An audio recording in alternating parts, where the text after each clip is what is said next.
It's another uncensored look at the world around you from sisters who will say just about anything to anyone at any time. It's the Uggs. Jamie? I can't lose any of my senses. Paula? I don't care who sees my nipples. Uncensored as always, it's time for the ugly truth.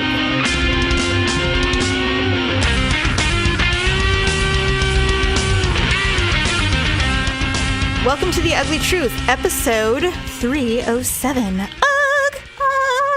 We are sisters who podcast. Hey, you remembered. See, I didn't remember. That's so you funny. Paused and stared at me blankly, so I assumed I had Well, I was giving you the do. look because of your Ugg. Anyway, welcome to The Ugly Truth. Paula, you've decided to close your gap years of raising children and go back to the grind. Yes, I am job hunting. How's it going? Not well. Well, you know, it's so funny because you read all of these articles and all of these people talking about how they don't judge people who have windows in their resume because, you know, life is more important and raising children is important. And then you literally go and they're just like, so why weren't you working for 3 years? Yeah, that's assuming if you get an interview. They probably just look at my resume and be like, she hasn't worked in 3 years. Yeah, God forbid they go the next level and find out why. But yeah, you know, what's hard, as we were kind of talking about this yesterday, when I was job hunting because I was brutally fired from an insurance company for completely wrong reasons because my supervisor was a cunt. I had to go job hunting again. And back then, it was in the 90s. There was no digital job hunting websites. I mean, there were some, but they were so minimal because nobody believed in posting online yet. Mm-hmm. And so you had to buy the Job Journal newspapers. Mm-hmm. You would get those at the grocery store. Read the Sac B. Go to the Sac B, which they had. That's where you could find all the adult dancing, ads. So there was a lot more work involved in looking for actual legitimate jobs that weren't door-to-door sales or adult dancing. It was very, very different. You couldn't even, there was no Craigslist, there was nothing even shady. It was just all in print. It was the newspaper and it was the business journal and or God forbid you walk into the business and ask if they were hiring. Oh my God, that happened a lot. I never did that, but I know, well, you know what? When I was younger, I did. I walked into Round Table. Yeah. And I said, can I have those applications with pen? Can I have an application? They're like, yeah, sure. And then it's like this 3 to 4 page application just to be someone who makes pizza. And you had to know all of your information. You had to know your social security card number. You had to know every address and supervisor name you ever had. And you had to write it down.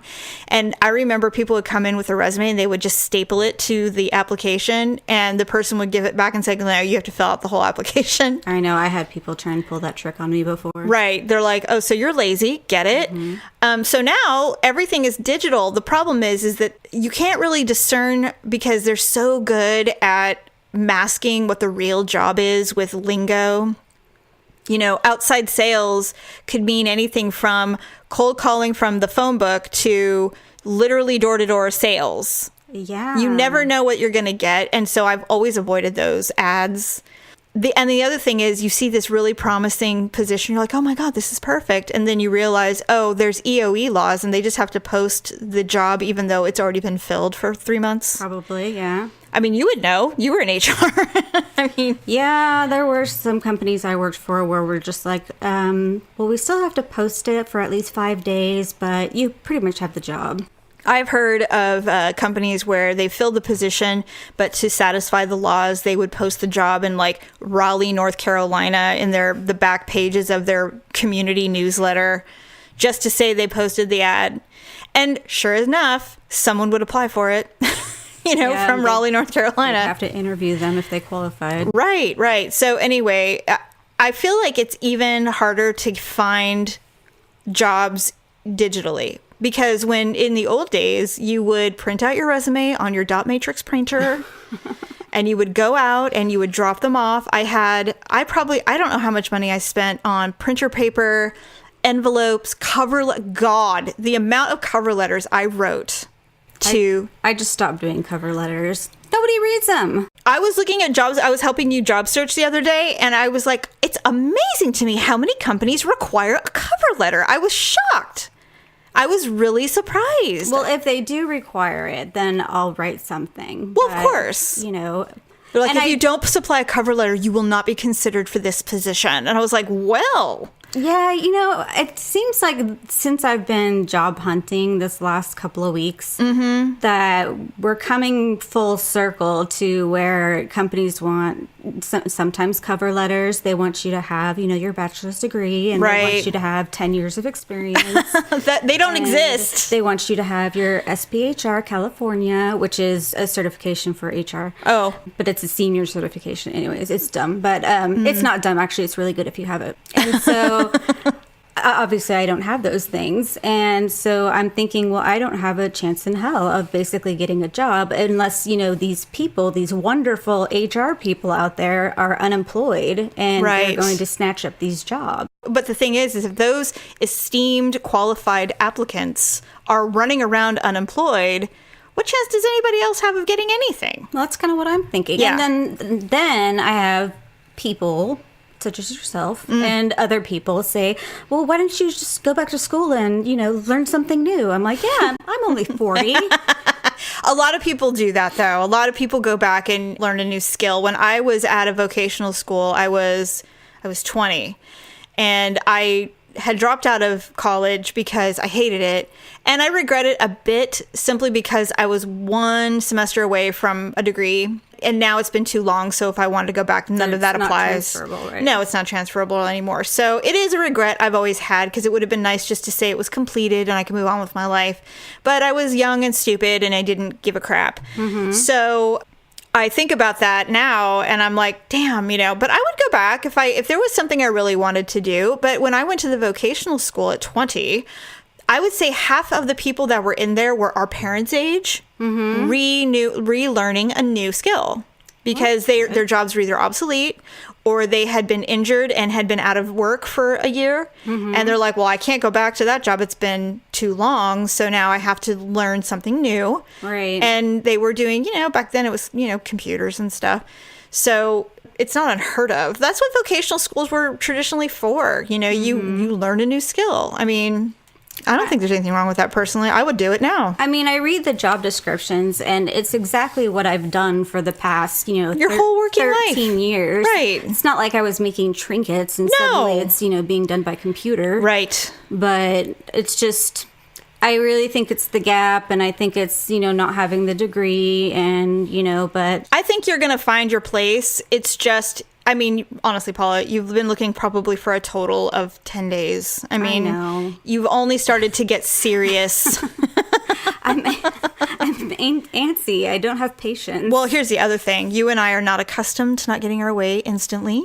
That's true. We are very immediate, what's it called? Immediate, not satisfaction. Yeah, what is that? Immediate, not response. Like we're rats. I don't know. Immediate gratification. Instant gratification. That's what it is. Jeez. I swear to God, I'm losing my goddamn mind. I forget everything. I hate it. Oh my God. I need like an index card of phrases that I use. We need a little person to say instant gratification. It's like, oh, we need an Amanda. We need an Emily. Yeah, we need to have someone remembering everything that we never remember and knowing that we're going to forget it, and then be in our ear going, that would be instant gratification, Mrs. Minor. That's what we need. I did watch The Devil Wears Prada the other day. I've watched it. I like it, but I don't like Anne Hathaway or The Boyfriend. I love Emily Blunt and Meryl Streep. Talk about the worst people to cast. Well, but I'm trying to think who they were. Okay, so I'd read an article that they originally wanted to cast Rachel McAdams, which I think would have been worse. For the Anne Hathaway role? Mm-hmm. She's too much of a bitch. There's no way she could have pulled off Feeble and Humble. There's no way. Well, and she's too pretty. She's really pretty, but she also she's fiery and spicy, and even in real life. And so I just don't see how, I mean, I'm not saying she's not a good actress and that she couldn't do it, but she's not dowdy enough, for sure. Anne Hathaway can be frumpy in a minute. Totally. In fact, I think it takes a Herculean amount of effort to make her look glamorous. if I'm being honest. I would agree with that. I mean, I see what she looks like in her regular life. She looks like we do when worse. we're sick. She looks like she has the flu. All the time. Really. And then when she did that pixie cut, I'm just like, does she have cancer? No, she did what a lot of women do. They cut their hair short when they have a child. I don't understand. I don't get it either. You know, my daughter, she went through a breakup, and so she did what a lot of women do. She got a new hairstyle, and she pierced her nose. Are you joking? Lost 20 pounds. No, I'm not joking. Wow. Yeah, she was like, I'm a new me. But she also started therapy, so that also has something to do with it. Piercing the nose. Yeah, it's cute, though. It looks good on her.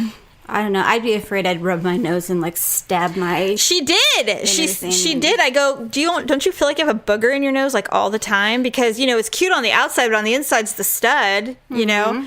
She said, yeah, sometimes my nose will itch and I'll forget why it's itching. Oh. So I'll go like this with the ball of your wrist on the upper part, and I'll go like this and I'll hit, and then I'll stab the inside of my nostril with the stud, and I'll remember. I'm like, oh yeah, that's why that's there. It's healing. That would happen to me on a date. I would like rub my nose, and then all of a sudden a little blood would trickle out of my nose. I'm like, sorry, it's just my nose stud. Oh my God, speaking of, I had a nosebleed when we went to the wine country this last weekend. Jeez. It was so weird because, first of all, I was incredibly hungover. This was the day we were going home. And it's a good segue because I'm going to tell you about that trip because you're going to die. I know you're not a big wine drinker, but it wasn't about the wine. We decided to try Sonoma because we always go to Napa Valley. And Sonoma's on the other side of the hills over there. So we decided we'd try some wineries. Some friends of ours recommended a couple of places, and they kind of have the same taste we do in wines. And so we were really excited. So...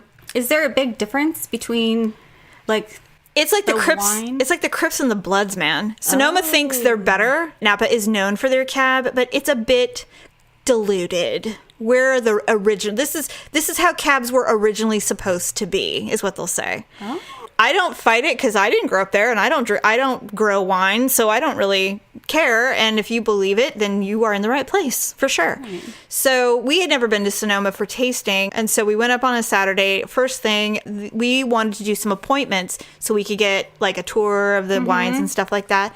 So the only available appointment was at 11 in the morning. That's not that bad. Except that it's an hour and a half drive. So we had to leave at 9. We are not morning people. As am I am not. No. Daryl is. So he had no problem with that. I'm like, yeah, why? 11's not bad. He goes, yes, but it's an hour and a half away, which means we have to be packed and ready to leave no later than 9:15. Yes, I'll do it. I'll be fine. I'll put my makeup on in the car. I'll be a minimalist. I'll go the natural. I'll do the natural look, which I always regret every time.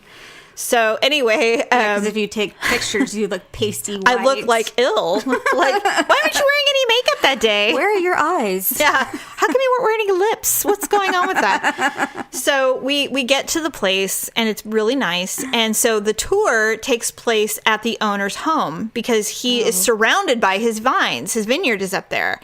And the tasting room is really pretty. And apparently this is quite an experience. It's called Cayman Wines. Okay. It's with a K. And so we don't know anything about it. He says they vet the people that ask for the tour because it's a private residence, and Mr. Cayman is somewhat notable. And we're like, he is? We're so out of it. We just have any... Is he an actor or something? And I'm like, Cayman. And I have no idea. Daryl, who's a big nerd, has no idea. Cayman. So he starts talking to us about this guy, and I have to get my notes so I can tell you. How did he vet you guys? Well, they probably just go on Facebook and make sure we're not stalkery or, movie freaks or whatever, or, crazy fans or something. So Mr. Cayman is the man who wrote The Karate Kid. Shut up! Seriously. I had no idea. We're like, what? And Daryl goes, oh, this makes so much more sense. I go, what are you talking about? He goes, well, when I was looking up Cayman Wines to see what the tour would be, there's all these pictures of people doing the crane. And I said, what? He goes, yeah. And it didn't make any sense to me. And now it does. While they're at the winery, they're doing the crane pose. Yes, or they go do the house tour, and they're on the deck going, doing the crane thing. Tell me you guys did that. No. Good. No, we did not. Don't be those people. Listen, I love The Karate Kid for its nostalgia, but I am not, it's not all about it, expecting Ralph Macchio to be sitting on the porch or something. No. And this is the screenwriter. This is not the director or anything like that. He wrote the screenplay for the Karate Kid 1, 2, and 3. All 3 of them? Yeah, he's the one. In fact, that movie, that series that came out on Amazon, Cobra Kai, he gets paid for that. Those are all his characters. He is not a producer or a director on that, but because he invented those characters, he gets paid for anything. He owns the licensing, everything.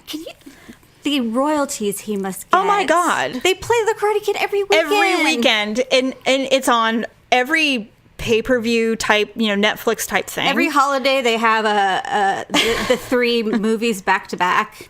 I mean, and the man, by the way, has done other things. Like, he did Taken. He wrote Taken. With Liam Neeson and the sequel. I don't know who you are. Yeah, that's all him. So he's done other one, The Professional, which is one that I really love. Mm-hmm. So anyway, I was super excited. Oh, he also wrote Taps. With Gregory Hines? No. Oh. Wait, Taps like Timothy Hutton. Tom Cruise's first film about the military school. Right. It's all coming to me now. God. Well, wasn't there a movie named Taps with Gregory? Maybe. I don't know. Was it with Mikhail Baryshnikov? All right. Anyway, so this is the dude. So he said, so our tour guide, who was super passionate about the wines, the story is really interesting. So we listened to the story and everything. So we're just enjoying the wines. The deck in which you sit, you see all of the property, and it's beautiful. They were saved by the fire because of one road. They almost lost everything, but they were saved by this one little road. And so all of a sudden, out of nowhere, this car pulls up. This little Ford Bronco pulls up. It's not even a nice car. It's just a kind of a piece of crap. Mm-hmm. Shows up and he goes, "Oh, he's here." The guy, Mr. Kamen, shows up. Mm-hmm. And he goes, "Oh, you get to meet him." We're like, "All right, cool." So he's shorter than me. Oh. He's I think he's 74, 75, which makes sense. Mm-hmm. He's been around for a really long time. He is reeking of marijuana. Wow. He's a hardcore hippie. His farmer, the guy that plants all the stuff, is notable for his weed growing. And he provided the Grateful Dead with all of their product. And so, I mean, this is a pretty well-established guy. Wow. So it's not surprising that he probably tokes a little when he's just going around. So anyway, so he met him. He's like, "Hey, how's it going?" And Daryl, he's like, "This is my wife, Jamie." And he goes, "Well, it's nice to know you have a title." So I'm like, "Yeah, apparently so." So then the guy goes, "Would you guys like a photo together?" And you know how much I love taking pictures. Yeah. I'm like, "Well, how do I refuse?" I mean, and then the guy, Mr. Kamen, he's like, "Yeah, all right, fine." So he walks over and I'm like, he literally was taking his groceries out of his car from Whole Foods. So we talked and he was really nice, obviously super humble, and he's building a second home on this property. So we got to tour the property and it was really nice. And I was like, you would never know. And I didn't say this to him, but I was looking at this small man and I'm like, you would never know in a million years that this guy is the guy for the Karate Kid people. Right. And he really likes, not Jet Li. Is it Jet Li? Is it Jackie Chan? Yeah, it's not Jackie Chan. It was Jet Li he met when he first started writing in Hollywood. He met Jet Li, and he's like, we became fast friends. We wrote Kiss of the Dragon or whatever it's called in 5 hours. Wow. Like, they were so into it. So anyway, he was really cool. He has a dojo built into his new home. He's just... So he still does it? Yeah, he does. I mean, he looks like an old dude. Like, he just, I mean, he might just do, like, little exercises. Like yoga or something. Yeah. I don't think he's hitting anybody. But anyway, that was really fun. And the wines were delicious. We joined the club and, purchased our choices for the next shipment. They do one shipment a year. That's it. And so we loved it because we're like, oh, it's perfect. So we don't have to deal with the onslaught of, tri-monthly deliveries. We just get it all in one fell swoop. And then next year you get to decide what you want to do again, which I love. Wow. So anyway, that was a wonderful, we had so much fun and we were so grateful and thankful and just everything. And we just left walking on air going, this was a wonderful idea. We're so glad we did this. And so we decided to go to another place called Gloria Ferrer, which is a Spanish sparkling winery.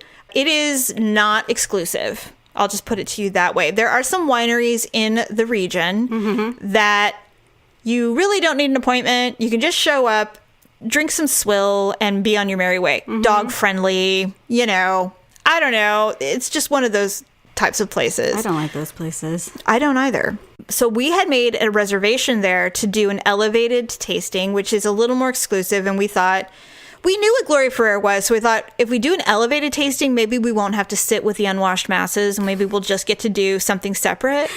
We sit with the undesirables. Yeah. So we did it. So we show up and it is, I mean, wall to wall people. Oh my God. There are so many people at this place. And so we walk up and they have a hostess station like a restaurant outside. So, and there's benches everywhere along because there's a lot of people waiting. And so when we walk up and I said, I don't know if I want to do this. Like, I think we should just walk away. He said, well, we paid for the experience already, so we might as well try it. And I'm like, all right, fine. If this is the experience, then I want nothing to do with this. That's what I was thinking. So they were late. Everything was running behind. And so we said, yeah, we're here for our 2:00, whatever. And she's like, all right. And she goes, well, someone will be right with you. And when the gentleman who's squiring us around is wearing a tattered white polo shirt and hiking boots, I'm like, well, you know, these are mountainous farming people. So maybe he was working in the fields, you know, I don't know. So we go in and Daryl and I are sitting there waiting. And now listen, I am not saying that there's anything wrong with being obese. I'm not judging you because you're obese. However, Thank you. So we're sitting down on the bench and this family of 6 arrives, all these women. And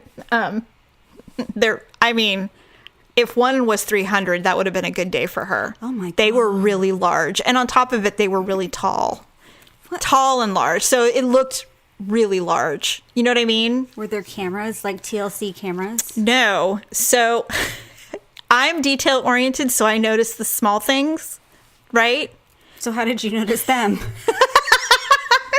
So they're like, hi, we're here for our appointment. And I went, oh my God, if they're in our Taste of Spain appointment, I'm going to die. So they're like, yeah, we're here for, the tasting. They're like, okay, well, it's going to be about a 20-minute wait. There's no tables, because you can just walk in. Mm-hmm. They're like, all right, no problem. So they walk by, and one of them is wearing a support sock on their one leg. Oh, yeah. Only one. Well, sometimes you Not only two. have one bad leg. Okay. And you need circulation. All right. Well, she was wearing slides, so it was odd. I would think that'd be slippery. Yeah, with the sock that looked like a nylon. Sure. They are nylon, I think. They were. It was a knee-high support sock on one leg, and she was wearing Bermuda shorts because why not? I mean, it's only a winery, so hey, anything goes.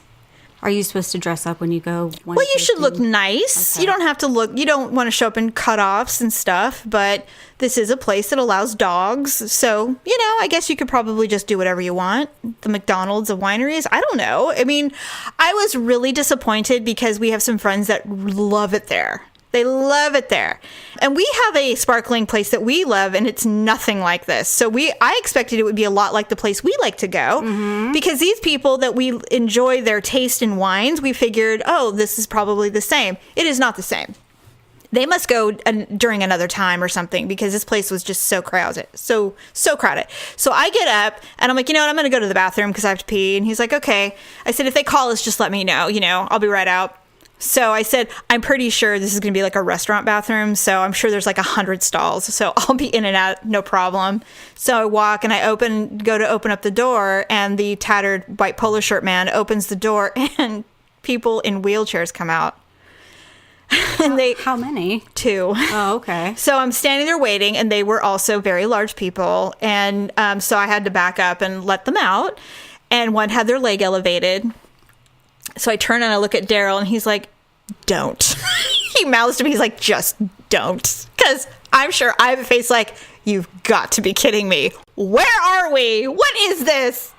So I walk into the bathroom, and sure enough, it smells like diarrhea, and there's like 60 stalls. Oh my God. And I'm peeing, and I get out of the stall and I wash my hands, and in my mind I'm like, if he's still sitting on the bench, we're walking out. I will sacrifice the $100, whatever we paid, and we will just call it a day. We'll call it a lesson learned, and we'll just be done.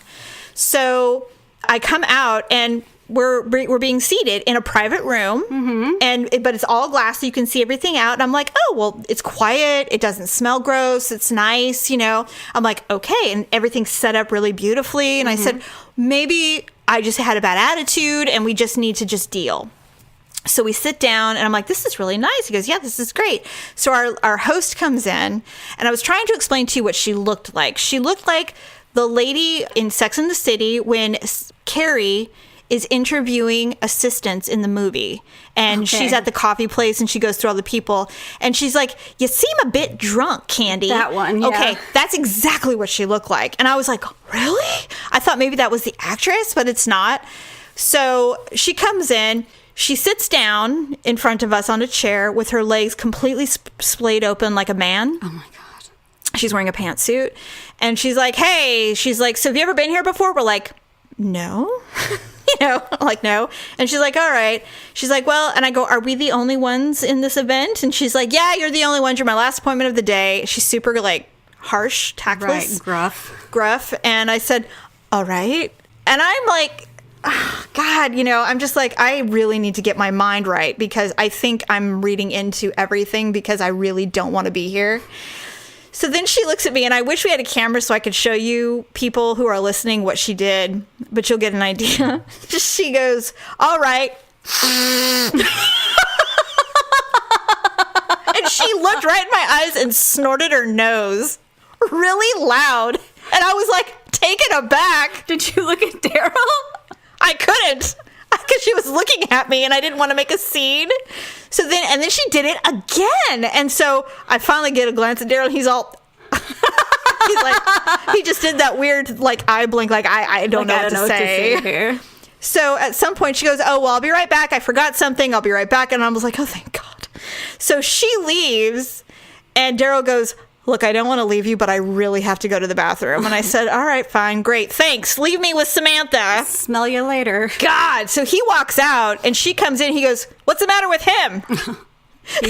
And I was like, he had to go to the restroom and he didn't want to he didn't want to interrupt your intro.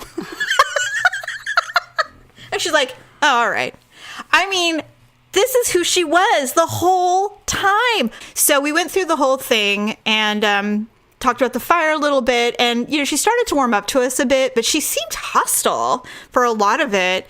And I told Daryl, I said, look, man, she's terrible, but we will never forget this, ever. This will go down in history as one of the greatest events that we have ever witnessed. I mean, really. So I did attempt to offend her at one point. I told her that I thought Gloria Ferrer was the epitome of mass production wines, and she lost her shit. She was just like, how dare... She's like, we are not mass production. Corbel is mass production. And she goes, and for your information, Veuve is mass production. It's trying to indicate that I'm some kind of elitist snob because Veuve is a really expensive champagne that you get in France. Veuve? It's from France. Oh. And she's like, and for your information, Veuve is mass production. And I was like, all right, sorry, didn't mean to offend. At this point, I'm hammered. So I don't even give a shit anymore. We did buy some wines, though, because when you do the tasting, you get access to some of the really good ones that you can't buy at the store. She's like, yeah, we got the ones at Trader Joe's, Safeway. They just drink that shit up like it's nothing, Oh, my God. I said, all right. Well, it's been a slice, Samantha. Jeez. I actually just started getting up and packing up. I actually didn't even say goodbye. I just started getting up and walking out. I didn't even say goodbye. I was like, I'm drunk, but I'm not that drunk that I don't know that this was an absolute disaster. And I'm so sorry if others enjoy that place. Maybe we came on a really bad day or it was just some unusual circumstances, but noted, you got our $300 and we will never be back. So enjoy it. $300. Well, yeah, it was like $120 to do the experience. And then we did buy a couple of bottles of their cava, which is their Spanish sparkling, which is, you can't buy it anywhere. So we were like, yeah, we'll get this. It's really good. And I'm like, she held out on us until the end. And she's like, well, she goes, this isn't the one we're supposed to show you, but this one's pretty good. And so she gave it to us. So at some point she started to like us. But at that point I had already gotten over her and I didn't care anymore. So I'm like, yeah, we'll buy it. Why not? It was a really weird experience and one that I never want to have again, ever. So And I told Daryl, I go, maybe we are snobs. Maybe this is just not where we are, you know? I don't know. I mean, I think I'm pretty down to earth. That's not down to earth. That's weird. It was weird. I'm like, maybe she's a farmer. I don't know. Oh my goodness. I know. Terrible. And so we were just so incredibly drunk. And so the next morning I was taking a shower, washing the day off. And I was like, did I bite my tongue or something? Because I kept tasting blood. And I got out, and you know, when you're in a hotel, I don't know about you, but one of the biggest challenges I've ever had is when I start my period in a hotel, because all they provide you are white towels. Yeah, really? Snow white towels. And then, you know, God forbid you have sex and you accidentally start your period, or you're on and you dry yourself off and then you get a streak of blood on the towel. So I wipe my face, and these towels are so fluffy that I just wipe my face really hard, you know, to make it feel good. And I pull down and I'm like, oh my God, there was like a big pile of blood. And I was like, what the hell? And so I started to feel like, did I pop a zit, or is my lip bleeding, or, you know, what? And then I tasted blood and I was like, I can't even remember the last time I had a nosebleed. Oh, your nose was bleeding. Yes. Okay. Oh, you thought I started my period? I thought you started your period and that you were drying yourself off first, and then you wiped your face, God. And I was just like, that's disgusting. Oh my God, I would have died. I would have gotten back in the shower. No, thank God that didn't happen. But I was like, what the hell? And then of course, because I'm so weird, I start rinsing the towel out so that the help doesn't have to do it. They just grab them and throw them in a giant washer. I know. They don't even notice. They just pick it all up with gloves and throw it in a bag and then dump it into some giant laundromat. Do you know how much jizz is on all those towels and sheets? I was watching Jim Gaffigan once, and he said, if you want to be sanitary, you have to sleep in the tub. There's no other place. Everything else has been fucked on, pooped on, peed on, you know, puked on. And now when I go, I look at the toilet and I'm like, how much throw up has this toilet seen? How much poop and diarrhea and all of it. And now I kind of struggle with that.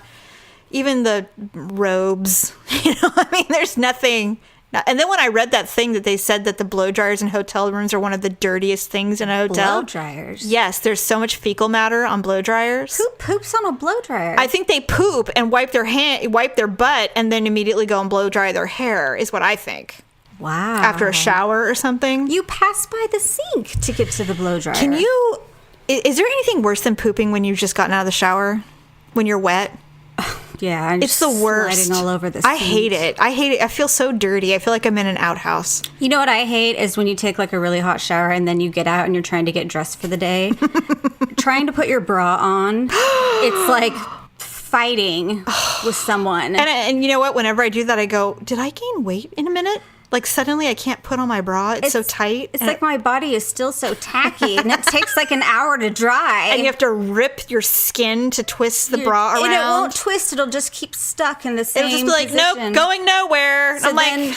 Then you somehow believe that you can put it on with the cups first. Oh, you know? yes, right. And then just hook it in the back, and that never works. No, it doesn't. But awesome. I love bras. I posted this on Facebook a few weeks ago, but I said, you know, clearly history is cyclical. If you look at it, you know, Nixon is Trump. The racial inequity, the outrage of, you know, equality, all of that's coming full circle. And it's like, can we just go to burning our bras so I just don't have to wear them anymore and people will just have to deal with it? I never wear one. I know, but you should. And you will. And you do. I don't care who sees my nipples. So when you go to work, you just go free ball in it? I mean, when I go to, like, you know, church, nice places. When you go to Walmart. I don't wear one. I know. Why should I? Nobody else there does. God. Ugh. I hate Walmart. All right. I think it is time. Oh, really quick. How much time? Oh, we have a little bit of time before Ugly and Awkward Moment of the Week. You and I were looking at the Dancing with the Stars roster. And you and I have the same conversation every time they issue a new level of people. Mm-hmm. Every year, or I guess it's every 6 months or something. Yeah, they do it twice a year. Every year we go, God, they've scraped the bottom of the barrel again. Like every time, right? Yeah, they kind of pull out like the second string or the third string. Or it certainly feels like it. Like you and I were talking, it's like we didn't even know half these people. Well, I pointed a picture. I'm like, who's that guy? You're like, I don't know. That's the guy from the Dukes of Hazzard. And I'm like, wasn't that like in the 70s? John Schneider. Yeah. Bobby Bones, which you and I both know who Well, that I know is, who the that DJ. is. And you said he has the good dancer this year. He has Sharna. And Sharna is the one everybody wants? Yes. Okay. All the guys want Sharna. DeMarcus Ware, who is a former football player. Okay. Dallas Cowboys. Oh, that's okay. He retired in 2013. But I mean, really? 2013? That was 5 years ago. I know. I don't even know what he's doing now. I mean, I'm sure I should say, but he just... Like, did something just happen? Did he get in the Hall of Fame, or...? No. Just adopting children, and now he's divorced, so I don't know. Well, that's good. Milo Manheim, who is a Disney star from their new show Zombies, which is teen zombies. He's I wouldn't doing know it. that. Me either. That's him, and I have no idea who that is. Or maybe that's the girl. No, Whitney's the dancer. Oh, okay. Danielle Umstead, who is, she's a Paralympian winter skier. What is she missing? A genetic eye condition. She's blind. Oh. Wow. That'll be interesting. Well, they had a deaf dancer on there before. He couldn't hear the music. That's weird. He just had to feel the rhythm of his dancing I think partner. they won, actually. Oh, that makes sense. He was so cute. Well, he was a male model. Oh, okay. Somebody from The Bachelorette, Grocery Store Joe. I don't watch The Bachelorette. I have never watched an episode. Do we need to watch this? I hate it. Jamie, I don't think I could. I can't do it either. John Schneider, Bo Duke. Oh, he's aging well. He looks good. He's just going to be awkward. He's only 58. I thought he'd be way older than that. Really? They must have been young when they did the Dukes of Hazzard. Me too. Oh, in June, he was sentenced to 3 days behind bars for having failure to pay his alimony. Okay. Jeez. He's saying he can't afford it. All right. Well, maybe that's why he's doing Dancing with the Stars. And then Joe from Facts of Life, Nancy McKeon, who's 52. Is she a lesbian? I don't know. Maybe. I don't know. She looks the same to me. I think she's had some injections because her neck is super, super loose, but Yeah, her face really. her face looks good, which is fine. She looks a little bit like an octopus. A little bit. And then Mary Lou Retton. I want to know what she looks like. Where is she? Oh, there's no photo of her. God, does she look that bad? She's 50. So is this the senior edition? I don't know. I mean... And then Tanisha, she's a pop star. She's pretty. I like her. Maybe Never. she'll do well. She's got big boobs though, so that always seems to be a struggle for the dancers is the big boobs. Yeah, I've never heard of her. Me neither. I'm sure we're the only ones though. Fuller House, Nikki Glazer, who is a writer comedian. I know her. I mean, not personally, but I know who she is. And a cover girl. She's weird looking. I don't know. And see, I don't know these people. That's it. Yeah. I don't know. Like, when you think of Dancing with the Stars, you think of stars, like famous people. And it's just like, half Right. this list, I'm just like, who the hell are they? Yeah, me too. I don't get it. But every year that happens, we know a couple of people. It almost feels like the regionals. It's not like the real one. You know what I mean? Right. It's strange. So anyway, I don't know if I'll watch. We'll see. you know you're going to poke in and go, oh, Mary Lou Retton's going to win everything because she's a gymnast. They're so small, though, and short. I want the blind girl to win. I'm putting in my bet right now. The blonde girl's gonna. The blind blonde girl will win. The Paralympian will win. They're very coordinated, and when you're compensating for a lack of a sense, they tend to do better. I don't know. It's true. I would not. I can't lose any of my senses. It would be a mess. We're barely good with the ones we have. Barely hanging on with all of them, and I don't even know. I might even have a sixth sense. We don't even know. I don't know. I What that know. would What do be. they say? Like a third eye or something? Yeah, I have a good gut. Like I can always I don't. don't. I know you're I have so. celiac. I know. All right, well, let's do our ugly and awkward moments of the week.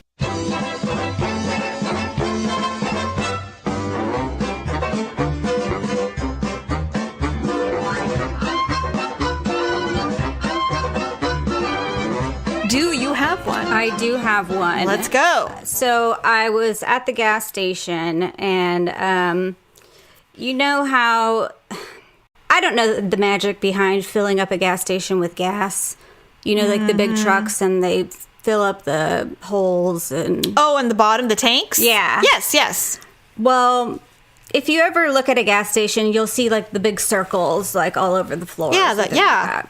Well, those are raised. And so I didn't really know that. And so I was driving in, and of course I went and drove over all four. Oh. And so it looked like I was four-wheeling in the gas station. You're like, oh.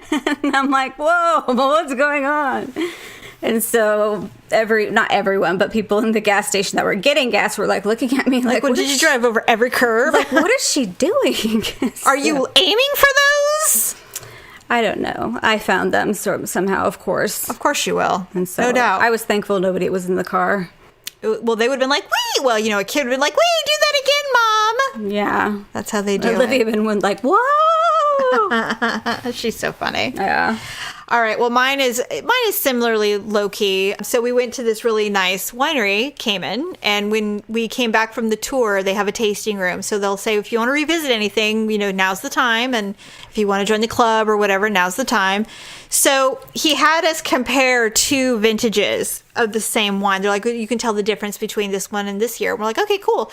No expense was spared in this tasting room. Everything is pristine. And so everything's white marble and it's just beautiful. So he gives us these two like 15-inch tall big fat wine glasses, and he pours a little in each, and he's like, yeah, try each. So I'm trying to be classy. So I have my hand on the stems of both of these on the counter, and you swirl if you want to get oxygen in there. Well, the thing is you really don't need to do that at places like this. This is ready to drink. You don't have to do that. So I take both in both of my hands, and I start swirling on the counter with both of these, and I, of course, clang both of the wine glasses. Daryl was like, oh my God, I thought you shattered those, because it was loud. God. And I was like, oh my God! I was so worried, because the girl behind the counter is like this stunning blonde model looking woman, then the host that we had all day. And it was and then the place was packed, with people. And I was like, oh my God. And Daryl's like, Jamie, really? And I'm like, he's like, you don't have to swirl here. And I'm like, I know. You can't take me anywhere. I'm so sorry.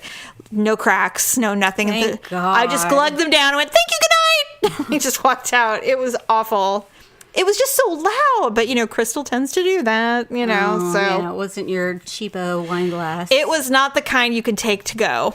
No, it was not. Embarrassing. Yeah, and I just hate it because I just can't do anything smooth. There's just there's nothing about uneventful in my life. I think that's why I haven't gotten into any kind of wine tasting. I just look awkward. I do look awkward. I am awkward. I mean, I was just so relieved that I wasn't the awkward one at the last wine tasting. I'm like, this is not me. I'm just sitting here quietly. I'm not even doing anything. This is, so then I started turning into a bitch because I'm just like, well, if you're going to be an asshole, I can be one too. I mean, she wasn't even like directing it at me, but it was just so not hostess-like. It was so not, we want you to enjoy our wines. We want you to love it here like we love it. None of that. They're just like, get your hooch and get out of here kind of thing. And it's like, well, I wouldn't join your club if it was the last club on earth, that kind of thing. So anyway. Well, I think you win for this week. Thank you. So, any announcements? Anything that we need to talk about before we go? Well, we would certainly love it if you would shop lipandclip.com. Yes. We are still going to do our little carnival mini podcast. And we're waiting for the fall season to come around so that we can decide what shows we're going to watch and talk about and dish about. Just a 15-minute, quick, unedited mini episode of our chat on reality television that the Learning Channel provides us. The little carnival, it's coming. Shop at lipandclip.com. I think that's it. Yes, and keep shopping at Amazon. Yeah. I don't know what you might need this coming fall. I know Halloween's coming up, and they have lots of costumes. So True. Talk to your kids about what they want to be. Talk to yourself about what you want to be, and then go shopping. So other than that, have a fabulous week, and we will see you soon. Bye. Bye. That's a wrap. Thanks for listening and sharing the show. See you next time on The Ugly Truth.